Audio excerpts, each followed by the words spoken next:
चलो હવે આપને અમદાવાદનો હાલ બતાવું કે જ્યાં વરસાદ બાદ પૂર્વ વિસ્તારના રસ્તા પર ખાડા રાજ થઈ ગયું અને ખરાબ રસ્તા જળ ભરાવ આ મુદ્દે એમએલએ દિનેશ કુશવાહનું એક નિવેદન આવી રહ્યું છે સામે કે વરસાદી પાણી માટે કોર્પોરેશને વ્યવસ્થા કરી છે તેવો તેમનો દાવો છે।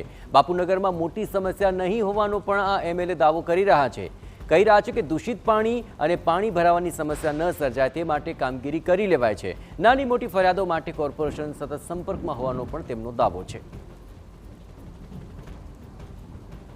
આ માટેની વ્યવસ્થા તંત્ર તરફથી કરવામાં આવી રહી છે અને તંત્રમાં જે બી વરસાદની સિઝન છે, મને 3-4 વર્ષનો જે મારો અનુભવ છે, વરસાદની સિઝનમાં કમ્પ્લેનો વધી જતી હોય છે, ક્યાંક દૂષિત પાણીની કમ્પ્લેનો હોય, એવી કમ્પ્લેનો વરસાદની સિઝનમાં વધી જતી હોય છે।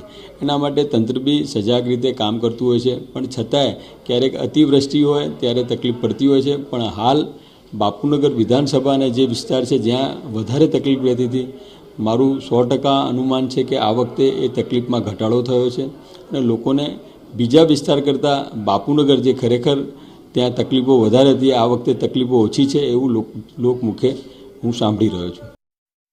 વરસાદમાં પૂર્વ વિસ્તારના રસ્તાની હાલત તો આપ જોઈ જ ચૂક્યા છો। ઠેર ઠેર જળ ભરાયા છે, રસ્તા પર ખાડા છે, છતાં પણ એમએલએ દિનેશ કુશવાહનો દાવો જુઓ, કોર્પોરેશન કામગીરી કરી રહ્યું છે અને મોટી સમસ્યા નથી સર્જાય। હવે સવાલ એ ઉઠી રહ્યો છે કે કામગીરી થાય છે તો દેખાતી કેમ નથી? વરસાદી પાણી ભરાઈ જવા, કેટલાક દિવસો સુધી પાણી ન ઓસરવા, કાદવ કીચડ થવો, ટ્રાફિક જામ થવા, શું આ બધી સમસ્યા નથી? ગટરો ઉભા રહે છે, રોગચાળો ફેલાવાનો ભય છે, તો કોર્પોરેશન કામ શું કર્યું? ઓઢવ, બાપુનગર, નિકોલ હોય કે ઠક્કરનગર, પૂર્વ વિસ્તારના રસ્તાની હાલત ખસ્તા છે। અહીં માત્ર વાતો અને દાવા છે, કામગીરી નહીં। અનેક ફરિયાદો થઈ છતાં ખાડારાજ અને જળભરાવનો કોઈ ઉકેલ નથી જ આવી રહ્યો। ની વ્યવસ્થા તંત્ર તરફથી કરવામાં આવી રહી છે અને તંત્રમાં જે બી વરસાદની સિઝન છે, મને 3-4 વર્ષનો જે મારો અનુભવ છે, વરસાદની સિઝનમાં કમ્પ્લેનો વધી જતી હોય છે, ક્યાંક દૂષિત પાણીની કમ્પ્લેનો હોય, એવી કમ્પ્લેનો વરસાદની સિઝનમાં વધી જતી